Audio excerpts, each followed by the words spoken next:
our keynote speaker tonight. Xiao, please.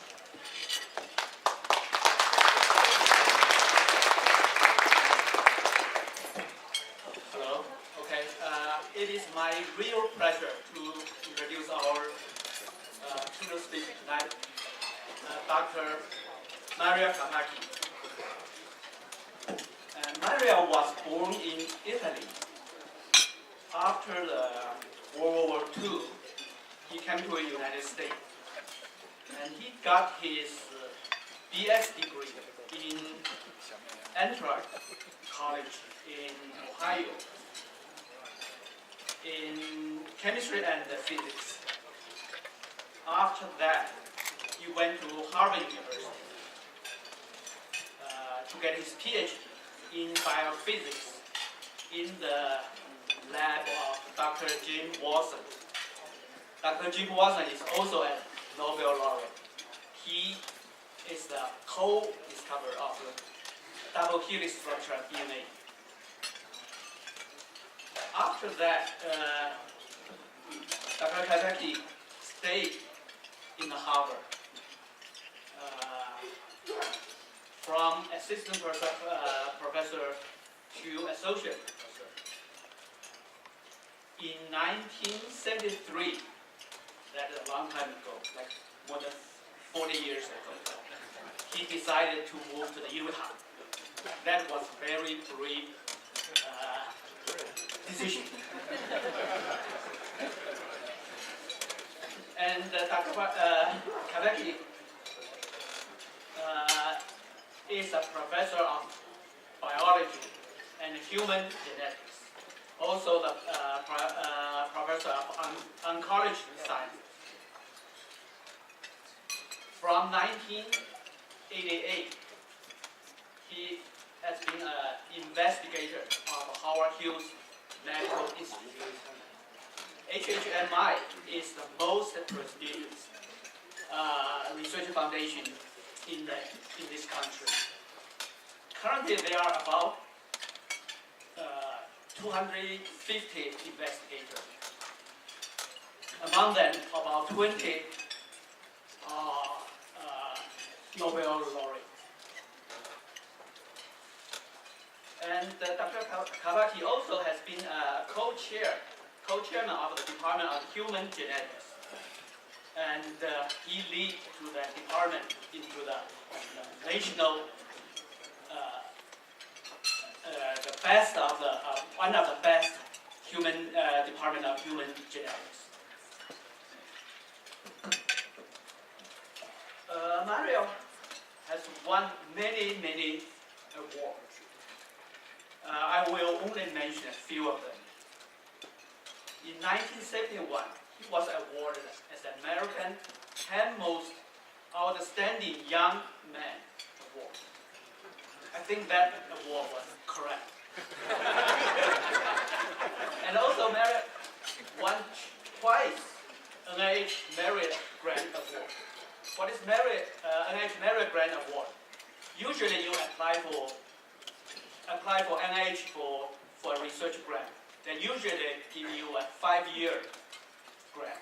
But you are so good, they will give you just 10 years. So basically tell you don't come back to bother us in another 5 years. We'll give you 10 years. He won it twice.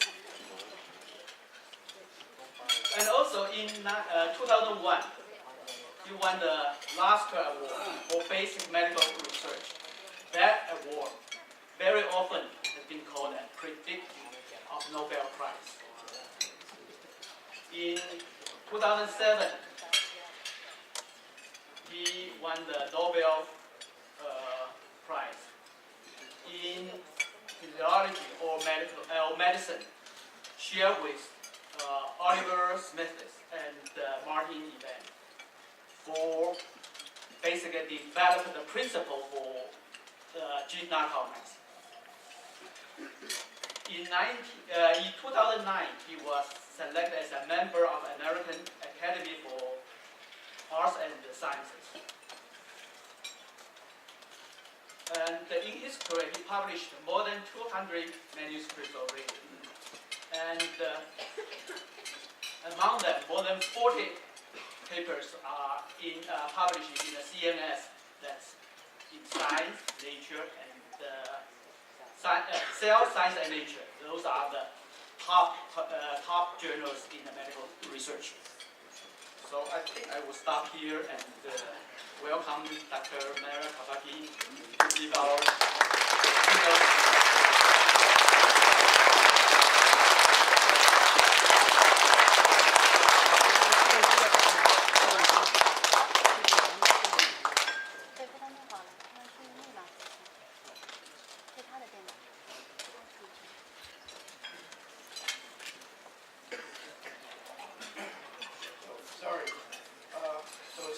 To be invited by CAST Utah, and I wish you all great success. I think China is a rising star, and I think it's, we're very lucky to be able to have strong relationships with you. And I think there's lots of mutual interest in what we try to pursue as a nation as well as scientists. So, a scientist feels comfortable talking about science, so that's what I'm going to be talking about. And I'll try to make it understandable. And if anybody, if I get too lost, just put up your hand and say, please repeat what you just said. If it quite makes sense to me, that's fine. What I'll do is give you two short stories about what we're pursuing, just to give you a flavor of what we do in the lab.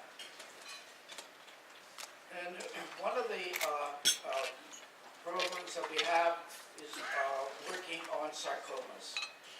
And one of the questions is, I was interested in one of the speakers mentioned, always ask why. You should always be asking a scientist, why are you doing what you're doing? So I'll start with saying, why mottled sarcomas? They're not as common as carcinomas. Most of us will die not of sarcomas, but as carcinomas.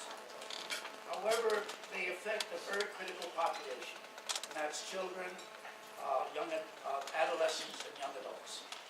So if I get cancer, I've had a chance. If children get cancer, they haven't had a chance. So I think that's one of the main reasons we're working on this problem. The second is related to the first. They're extremely aggressive.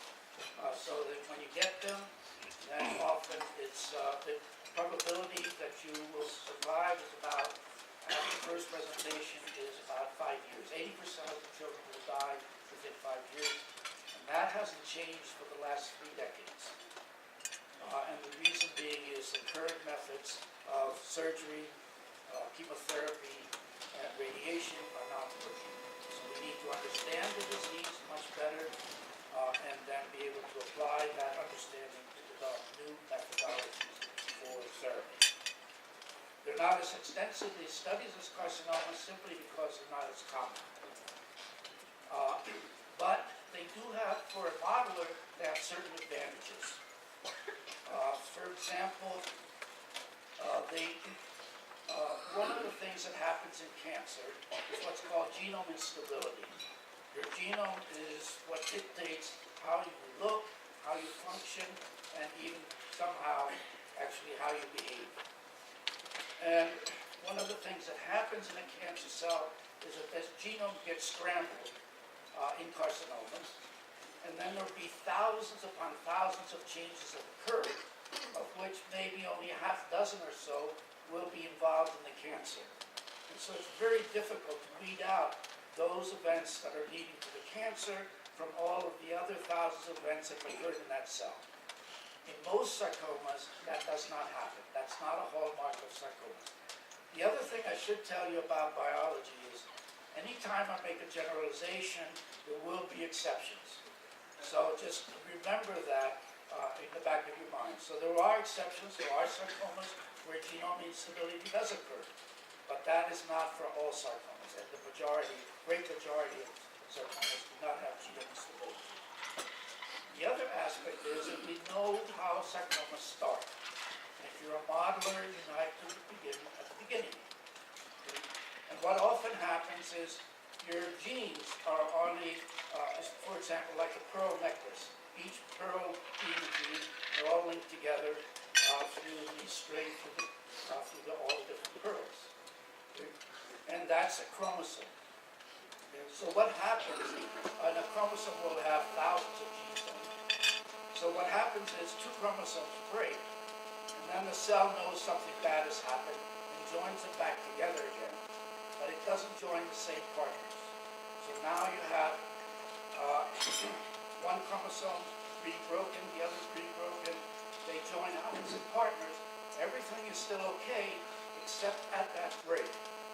All of a sudden at that break, now you have a new gene product, half coming from one chromosome, the other half coming from the other. And it's that, what we call a fusion gene, which is responsible for initiating the sarcoma. Okay, so that gives us a big advantage. We know how a particular sarcoma starts. It has associated with it a particular fusion gene.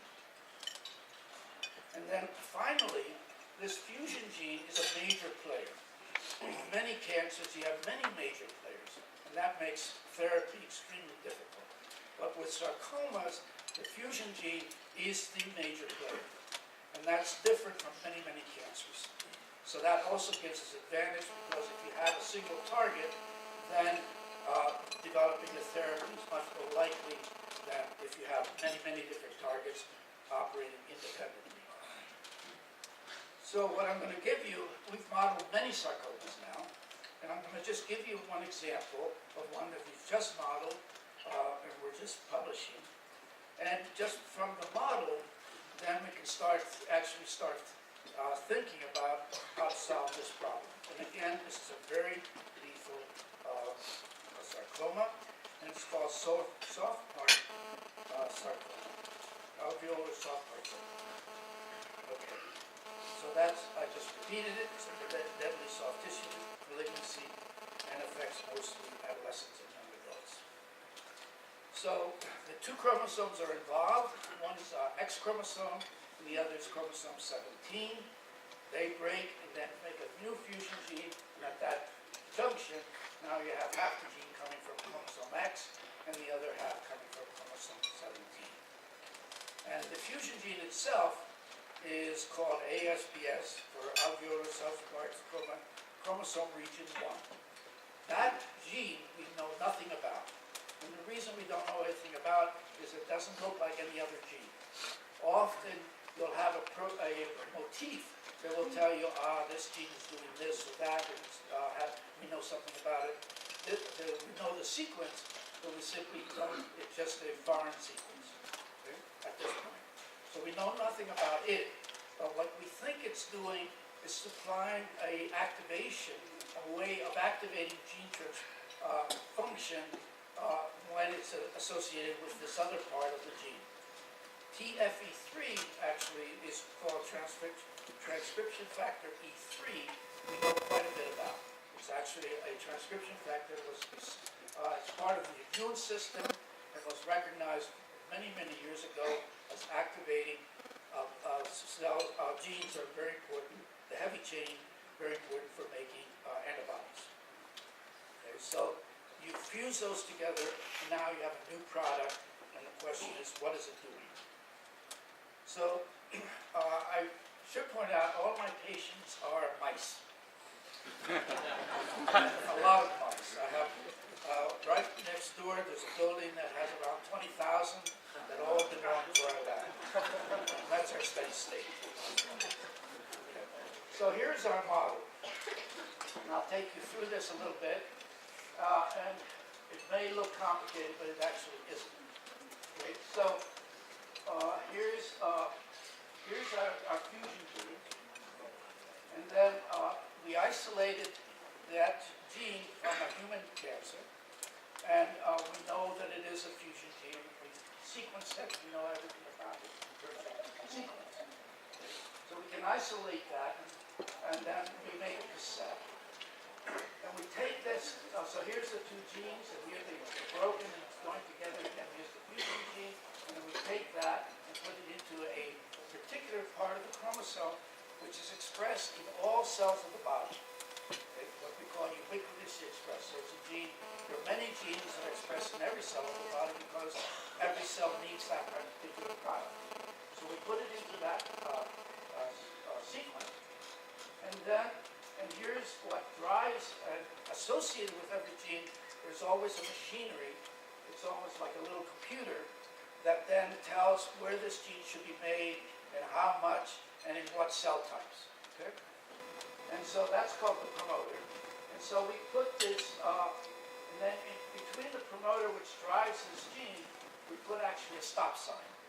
Okay? And that says, don't continue, do not make this gene product.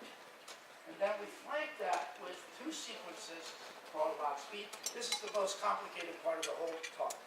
So if you follow this, the rest will be easy. So here's our stop sign. And then we put these sequences that function, and what happens is there's another protein called Cree. Okay? And Cree allows us to recognize these two sequences, line them up, and then essentially do a recombination between them, and in the process, remove the stop sign. Okay? So by controlling where Cree is made, we can control where the fusion gene is made. Okay? Normally, it'll be completely off, and then as soon as we put Cree, we can control where we put that in cells. As soon as that happens, that gene turns on, and now the fusion gene is made. Okay? So that's the whole system. And that allows us to selectively turn on this fusion gene in any cell we want in the whole body. Okay? So we try that, we try different areas, and if we find one that works and gives you cancer, then we know that that cell is likely to be also the origin of that cancer. Okay? Because right now we have no idea where the origin of that cancer was. So that allows us that tool. And then the question is, remember, we're doing this in mice, not people. Mice. Okay, so then we can take this and put it into the mouse so that every cell in the mouse has it. And then that's essentially why we won the Nobel Prize. We figured out how to do that. And then we can ask, does cancer occur? And most importantly, is the cancer like the human cancer? And now we have the criteria to be able to say that in very great detail.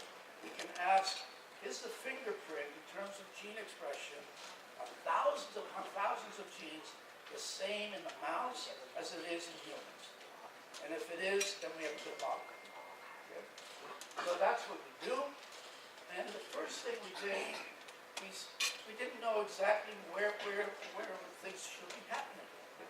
So we have a system where it makes a little bit of this Cree, but makes it randomly in the whole body, and makes it also dependent on us turning on that gene by adding a small molecule to the mouse itself. So we can control time, and it occurs randomly all over the place, and then we can ask, where does a cancer arise? And that tells us now where that is likely to be important. Okay? So we do that. And this is that system. Rosa is a locus which is expressed in all tissues. Cree is that enzyme that I talked about that takes away the stop sign. And ER makes it dependent on a small molecule that we inject, physically inject, anytime we want. Time and space, we control it. So we do that, and we get tumors. Okay? And actually, they look like tumors, like tumors in humans. So this is alveolar sarcoma. And so here we see essentially, I'll show you in the next slide what this looks like. On this slide is the mouse tumor. On this is the human tumor. We give this to a pathologist that specializes in sarcomas, double blind. She doesn't know which is which, but she can't distinguish them. It's just like the human tumor. And these are all the criteria of how that particular tumor looks. And it's amazing that the mouse tumor looks identical to the human tumor. And this is by all the criteria that are used by pathologists to say you're working with this particular cancer. So we can go further. I told you that every cancer turns on many, many thousands of genes, so it has a very distinct fingerprint. And we can look at that sequence all now. We can look at every gene that's expressed in the whole body, and then work out that fingerprint, ask it, is it the same in mouse and humans? And it is. Okay? So with respect to thousands of genes now, it's indistinguishable between mouse and humans. So I think we have a good model, and now we can study it. Now the first thing we found is that the distribution of these tumors was very unusual. Okay, here are three different models, three different cancers. The dots simply say where do these tumors arise. And the one we're interested in, all of them arise in the brain. Now this is different from humans. Okay? This particular cancer in children mostly arise essentially in muscle. And where you have the biggest muscles is in your limbs, your lower and upper limbs. Okay? So that's where this cancer arises. In our mice, they all arise in the brain. However, sometimes in children, this cancer does arise in the brain. And when cancer is bad, that means it has metastasized. It's now gone from its origin, now it's spread out throughout the body. The favorite place to end up is in the brain. So there's some similarities with our mouse, but there's also some differences with respect to humans. And that's important. We want to know why. So what that told us is that the brain must be a very nice place, essentially, for this cancer to progress. It's a nice environment, a microenvironment for that cancer. So this is as I just said. And here's an example of the tumor. So the other thing we do, when we turn on the fusion gene, we also turn on a gene from the jellyfish that fluoresces green. So that wherever this fusion gene is expressed, all of those cells become green, and our tumor becomes green. So here you can see it's starting to be forming in the brain, and it's green. Here's a control in the absence if we don't essentially put pre in, then we never get cancers in the brain. Okay, so that says the system is working, and I should point out that every mouse gets these tumors. So it's 100% penetrable. Okay. So the question is, why in the brain? And one of the things that I didn't point out is when I showed you that fingerprint, one of the things that stood out that's different, for example, what we often do is compare it with other tissues. And because in humans this cancer normally arose in muscle, we use muscle as a comparator, and then we can look relative to muscle, what's different about this tumor, and what showed up most latently was carbohydrate metabolism. Okay, so that tells us something about carbohydrate metabolism. And what's strange about carbohydrate metabolism is all of you are long-distance runners know exactly what lactate is all about, because that's what hurts. That's when you hit the wall, all of a sudden you've got a lot of lactate in your body, and your muscle can't take it. Because the muscle's churning so much, it's trying to metabolize it, and now it lacks enough oxygen, and so it doesn't take it all the way, and produces lactate, and that gives you essentially the sore muscles that you feel many days after you've run out of time. Okay? So lactate was a candidate gene product important to this cancer. And so we looked at lactate concentration in many, many different tissues, and what you see is that the brain is very high in lactate, the eye is next, and actually one other place that we actually see the tumors arise, and that's also true in children, is in the eyelid cells. So this indicated that maybe lactate may be important to this tumor. The other thing we can look at, in terms of lactate, you have to get into the cell, and they're what called transporters. These are MCTs. Okay? So you have to have transporters that take lactate in, and you also have to have transporters that shoot lactate out. Okay, so muscle is often producing lactate, other tissues, and particularly the brain, and actually even the heart, utilizes lactate actually as a source as a carbon source. Okay? And what's interesting in the tumor, even when you compare it to muscle, is that it's very high in what we call MCT1 and CD147. Those are the transporters that are required to take lactate up. But it's low in MCT4 relative to muscle, and that's what's actually required to shuttle lactate out of the cell. Okay? So again, indicating that lactate is important for this tumor, and it's trying to take it in. So that's stated here. So what we're seeing is that this tumor is forming in an environment that is very high in lactate flux. So one thing that's been known for many, many years, it's called the Warburg effect, and that is that often cancer cells actually like to take sugar, but not to utilize sugar as a carbon source, but not take it all the way, and it produces lactate. Okay, and that is causing as an effect of hypoxia. That is, you don't have enough oxygen to drive the mitochondria, and therefore lactate builds up, and that's what the cancer often likes. Okay, it likes that environment. In most cancers, when they're doing this, they're actually, even though having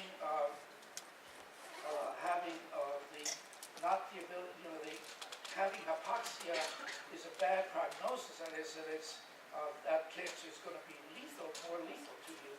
But the cancer is actually growing up as well. It's slowing down, but it's going through this state, and then will eventually come back out of it.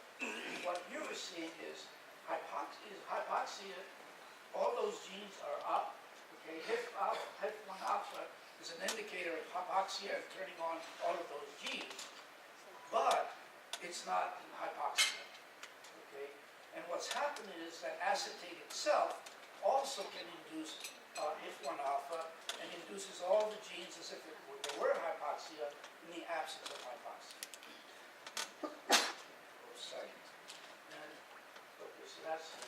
So that's what we're seeing is simply, I've already stated that this cancer demonstrates hypoxia gene, but in the frank absence of hypoxia. And how do we know that?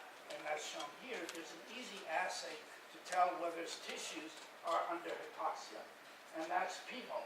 It's a chemical that we can add, and what it does is it combines with thiol groups in your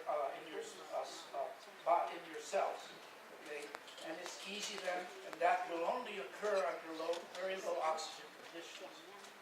And what we can see is, for example, kidney, which is often very hypoxic, has a lot of adducts being formed in that tissue. And so here but if we look at the tumor, it's completely free of hypoxia, even though all the genes that are important for hypoxia are turned on. And here, that's shown here is HIF alpha, again, is kidney, is very hypoxic, shows lots of HIF alpha. Here, the tumor is not hypoxic, but it's showing lots of HIF alpha, HIF1 alpha. Okay? So that was a conundrum. So then we asked, what happens if we simply administer lactate to the mice themselves? We can inject it, and as a control, we can inject salt water and see what happens. And the consequence is that the tumor just takes off. Here's an indication of cell division, and in the presence of exogenous lactate, we just inject into the peritoneal cavity, let it equilibrate. We see many cell divisions, whereas if we just inject saline solution, then we see normal cell division. If we look at a buildup of blood vessels in that tumor, again we see enormous amount of blood vessels being formed because of the controlled dose. So that tells us essentially that lactate is indeed fueling it. Okay? It's simply utilizing that as a carbon source to really divide and take over. Okay? But what this also tells us is now we have a fantastic target for being able to control this cancer. If we control lactate metabolism, we can just starve this cancer. Okay? So that's where that project is going. So now I'm going to go completely a different topic and talk about neuropsychiatric disorders. So you might ask, why would you model human neuropsychiatric disorders in a mouse? Surely they don't have anything to do with our behavior. And I hope you convince you otherwise. We got into this problem by serendipity. We were studying a set of genes that are important for making the body plan. It makes sure that my arms are here, my head's here, all my organs are in the right place, my legs are down here, and finally my feet. These genes are involved in all of those processes, and they're called Hox genes. And they're interesting because they regulate other genes. They turn on many, many other genes, on and off many, many other genes. And where they are on that chromosome that I talked about, beads of the string, we can right away look and see the genes at this end of the complex are involved in making decisions up here. The ones in the middle are responsible for making sure your liver's here, your heart's here, and so on and so forth. And then finally, at the genes at the way other end are involved in what we call the posterior aspect of your body. And the same thing happens in every organ extension from your body.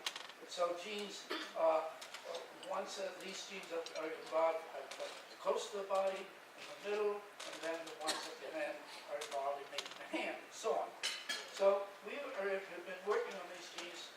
We've knocked all of these genes out and studied what everyone does. And one particular graduate student, Joy Greer, her interest was HOXP8. She made that mouse, she knocked out that gene, and then asked, what's happening? She looks at it, it looks pretty normal. And then she said, well, I'll look at its behavior. And here she give you a movie to show you its behavior. And what you'll see is this mouse grooms. And it keeps on grooming and grooming and grooming. But if it turns, once the body turns, it grooves so much that it actually moves the body hair at that position. There. It's removed all of that body hair. And I'll show you this very quickly. Okay. What that showed you is that behavior, that mouse continues to groom until it actually has lacerations. This is very similar to a disease in humans called OCD. Patients go, they have it, they start washing their hands. And they continue to wash their hands until they have lacerations. Okay. And they also, for example, pull out their hair. Okay. This is called trichotillomania, which is an OC spectrum disorder.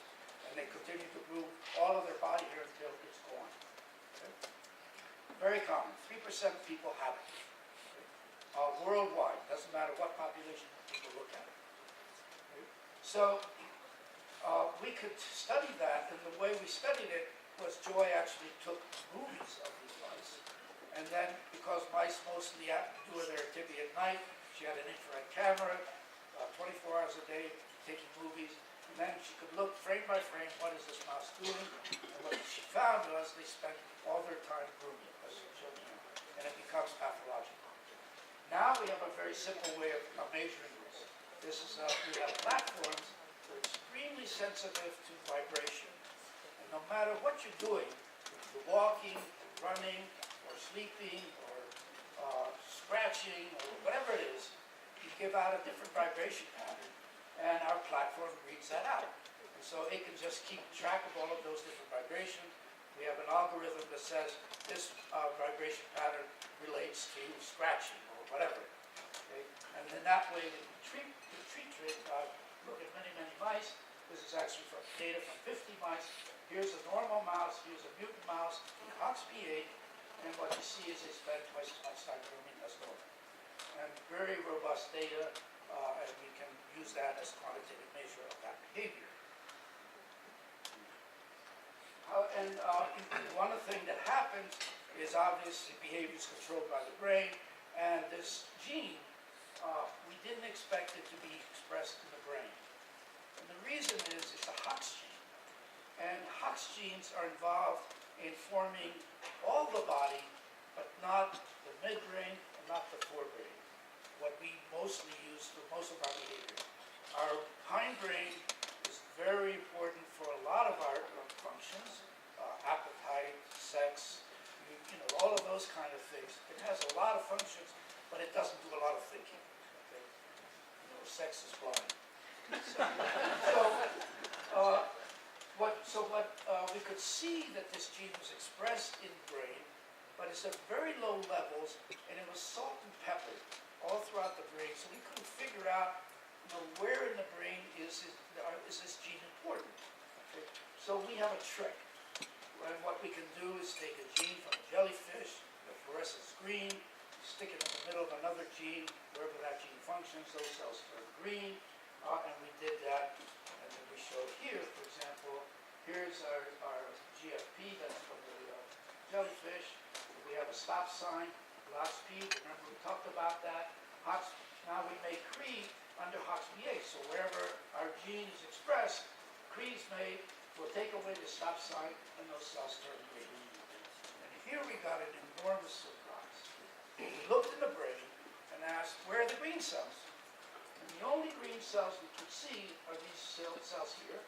So here we're looking at the front part of the brain, and CD11B is a marker for microglia. And microglia are one of the cell types in the brain.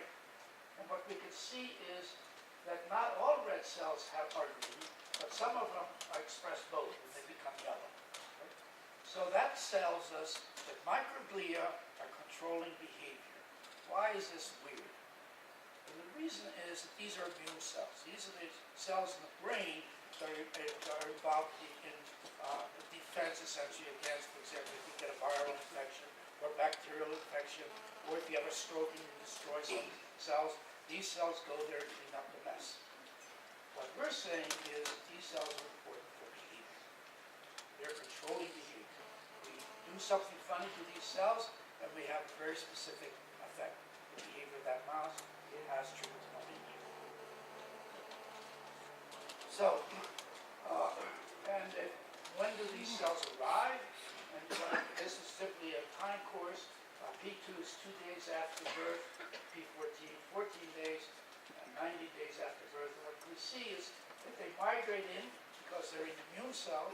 They're made in bone marrow, for example, or wherever the immune cells are being made. They migrate in, and then they spread out shortly after, a couple of weeks after birth, and that time they're pretty well all over the brain.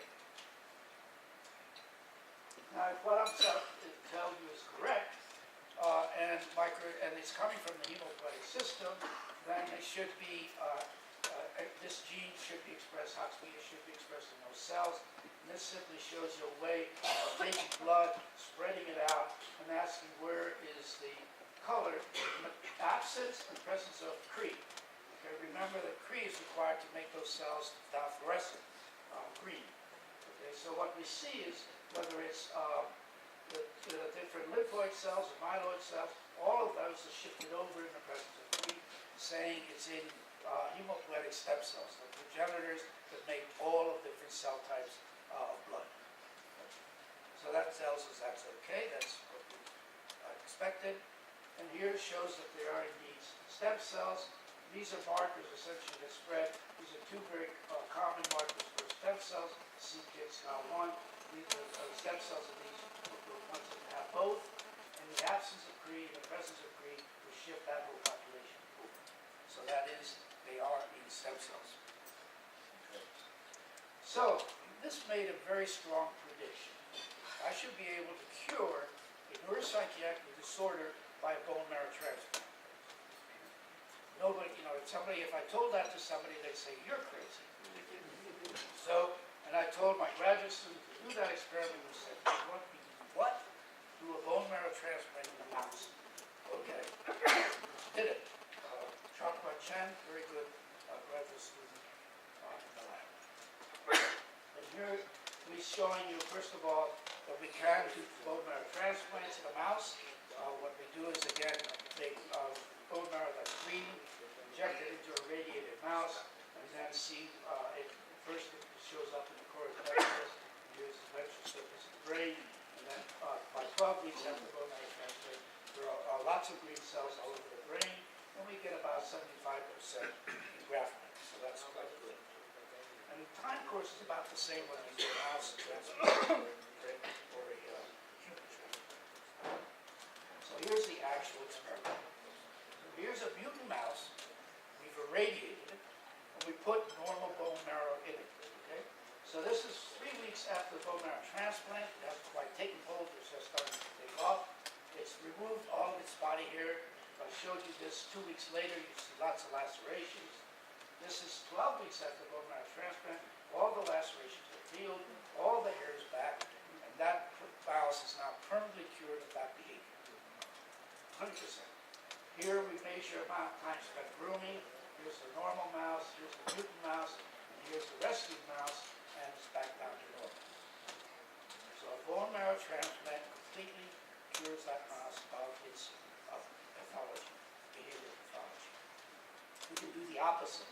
We can take mutant bone marrow, put it into a normal mouse, and give it the pathology.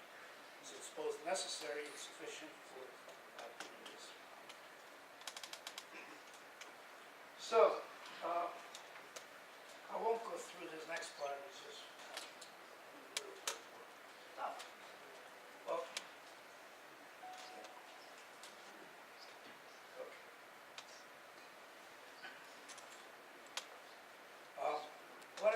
what this slide all showed you was that we can also prove that it is the bone marrow that's responsible for doing it by simply being able to knock out the gene in bone marrow and see what happens, knock it out in somewhere else and see what happens. And what we found was that indeed only when you knock it out in bone marrow you give that pathology. And so now we're left with the conundrum. How can microglia control behavior? Okay? We know that the circuit that's involved in the behavior. This has been worked out by functional MRI. You stick a person in the brain into a beam, and then look at patients with trichomania or OCD, and they show a particular pattern. And where this is that where their high activity is in this circuit. And then if those patients react to drugs for about 25% do, then that whole overactivity goes down, and that's defined as the circuit. So this is the circuit we're involved in. And somehow what we're saying is microglia are responsible for controlling that circuit. Okay, the question is, how is that possible? And there are many possibilities, and we're now testing that possibility. And for example, microglia produce things that could possibly influence neurons. This is the neurons that are doing all the behavior, but these cells are controlling that behavior. There's another more interesting possibility. What you see is microglia have these enormous extensions, okay, and they're very dynamic. They're being made, they contract, and they wave around in space. And we can calculate in about an hour's time, they can actually feel the entire surface of the brain, okay, because they're so active. There are lots of microglia. So they can keep track of what's happening all over your brain. And what Waki et al. In Japan have shown is that when these things are going out and in and moving around in space, then all of a sudden what they see if they look at a particular one is they stop. And then they stay at that place for about 10 minutes. And the question is, what are they doing? And what they're doing is actually encircling the activity between two neurons. Neurons talk to each other through what they're called synapses. And what these cells do is wrap themselves right around that synapse, that junction of communication between one neuron and another neuron. And the question is, why would you do that? Okay, it's a lot of energy, and if you look by electron microscope, what you see, the membranes are right next to each other. They're just juxtaposed around. So a possibility is that they can modulate that activity. And now, technology is changing so quickly that we actually have tools to be able to test that. And it's called optogenetics. And what optogenetics, it's very cute. What they've done is to isolate, there are organisms, bacteria, out in the ocean that actually take light, photosynthesize, and then produce oxygen. We love it. Right? And those, they have circuits, they have channels which are dependent on that light. If the light isn't there, they can close the channel up. If the light is there, they open up the channel.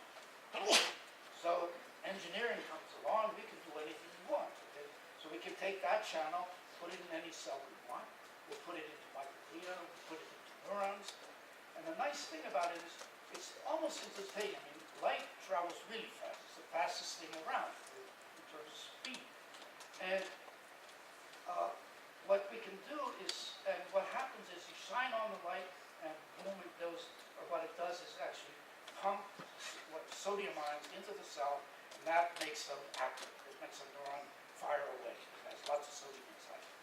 Turn off the light and it's silence. So what we can do is simply with these neurons now, we can actually shine a light on them. We put those channels in any neuron we want. We put them into the circuit. Then we pick it, for example, striatum, put it in neurons here, and then ask, shine light on. And now we can ask, do the microglia know it? And the reason we can do that is because it's so quick in turning on and off the light that by pulsing it, that's information.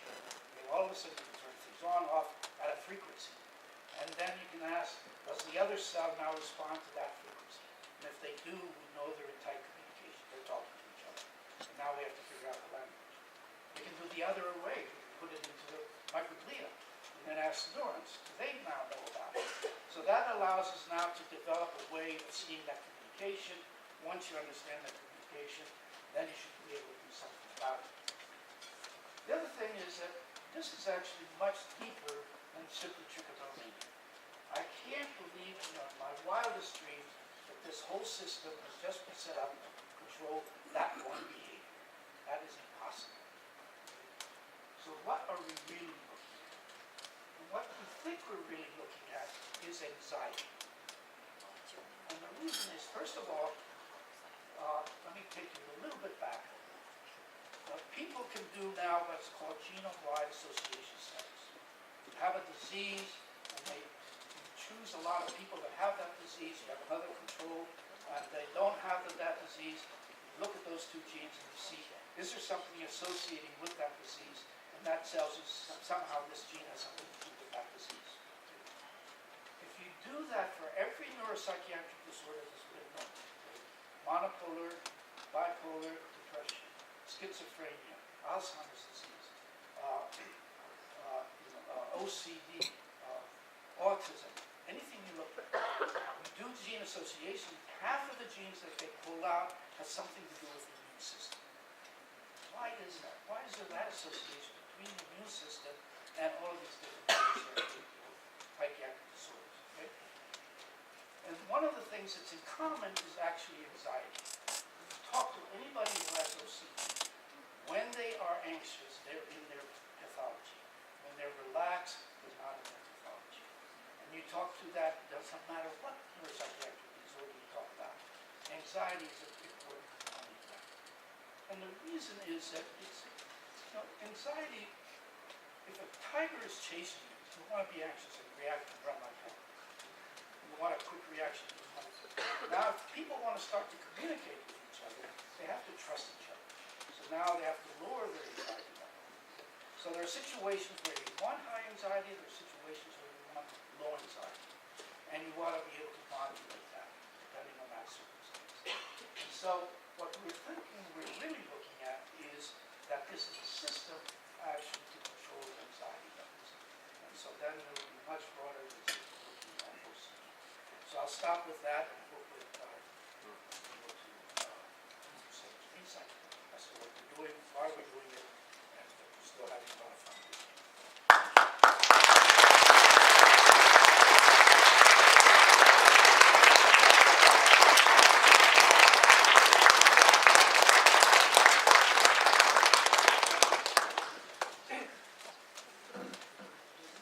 I'd be happy to answer questions if people want. Any questions here? There's one. I'm wondering, is there any human HOPD2, HOPD8 mutation related to OCD or something like that? Very good question. And if we look at this, one of the things that's puzzling about, I told you that OCD and many neuropsychiatric disorders are actually very common. Okay? For example, 3% of people have OCD. 3% have it before many. So it's very common. what we have to do to get this, to phenotype this behavior, is to knock out both genes. Fortunately, 3% of people do not have the same, unless you marry cousins or worse, you're not likely to have the same genetic information, except if you're identical twin. So 3% of the people aren't going to be homozygous for this particular disease. So that's, and I'll come back to that. Now, the other thing, if you have something that's common, either you have to have lots of genes giving out the same output, alternatively, you have a very common change that's present in the population. And these are called polymorphism, and there are some that are very common. Turns out that HOXB8, there is a common polymorphism that's present in about 20% of the people. 80% have one form, 20% have the other. So now that's quite common. So the question is, does that have anything to do with your formation? So because 3% of the people have it, we can go on and ask, can we have your blood, look at it, and indeed we can do that. And what we find is that polymorphism, the rare one, does travel with this disease. It can't be fully responsible for that disease because, again, the population will not have both of bad copies, like most people. So what's happening is that you could have a defect in HOXB8, but you have to have a defect somewhere else that then will couple with it that would give rise to the same thing as if we had lost both HOXB8 genes. And the other genes have to be in the immune system. And there are lots of immune dysfunctions, and lots of them are showing up in gene association studies. So I think it's that coupling together that then gives rise to that. And what we also have to prove is that polymorphism is does enter into the situation. It must be affecting HOXB8 activity. We're just now making mice that have that polymorphism to be able to address that question. We can't do those experiments in people, certainly mice. So we'll be able to build an association there. So I think my feeling is that HOXB8 will be involved. It won't be a player all the time, and it also has to have other players in the immune system that then couple together. And that's why you probably have also very different outputs. I mean, I told you that I think it has all to do with anxiety, but the output could be different in different people depending on their history, their environment, and also the genetic history. And depending on which ones, then you may have association with depression, autism, or OCD. And one more question. Wait.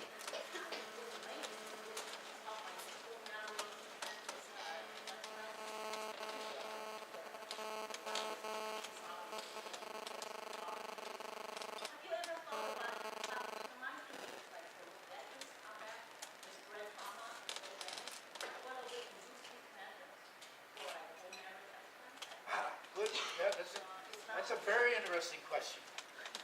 And the reason it's interesting is I've told you that OCD, 3% of the people have it. Now, worldwide, there's been probably of the order of 10,000 bone marrow transplants. They mostly do bone marrow transplants if you're in deep trouble, you're about to die, you have cancer, and it's a blood cancer, so we'll do a bone marrow transplant, help cure that. Okay? The problem with bone marrow transplant is that right now about 2% of the people die just of the bone marrow transplant itself. So it's not something you're going to like. However, in Europe, for example, there are now people looking at bone marrow transplant for diabetes, type 1 diabetes. And they're doing it not in people that now are blind, it would be useless. They're doing it in kids. Okay? And seeing if they do a bone marrow transplant, will they help? And what they're doing is, what kills you is what you do is, for example, radiation to wipe out your whole immune system so you can engraft it in a foreign bone marrow. Okay? So what they're doing is lightening up on that and still hoping that it will still work. And if they can find a balance where they're not killing people by the bone marrow transplant itself, and they're successful, then we can start thinking about doing bone marrow transplants elsewhere. I should point out that I've called lots of bone marrow centers all over the country and asked them, have you seen anything funny about this? Okay? Because remember, I could inject bone marrow into a mutant mouse and cure it, or we could do the opposite. We could inject mutant bone marrow into a normal mouse and give it to pathology. Okay?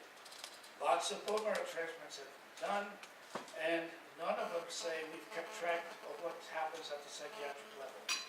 However, I've gotten emails about stacks this high from patients saying quite remarkable things have happened. And they can go both ways, obviously. So you may get more than you want when you're doing a bone marrow transplant. So I think it's, again, something to think about. I think I'll stop there and let you continue with your dessert.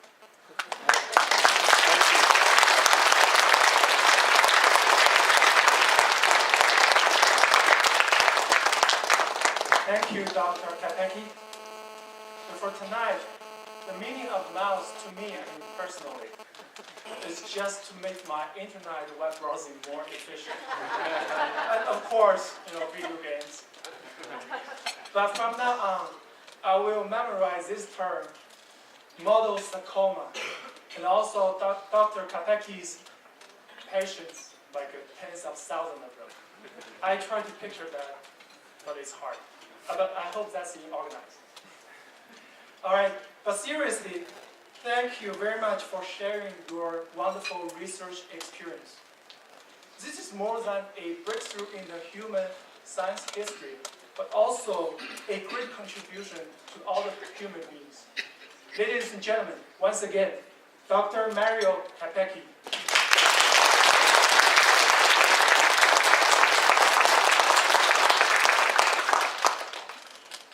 All right, now it's time for the award and the certificate presentation. So first, we want have Dr. Le Wan come onto the stage.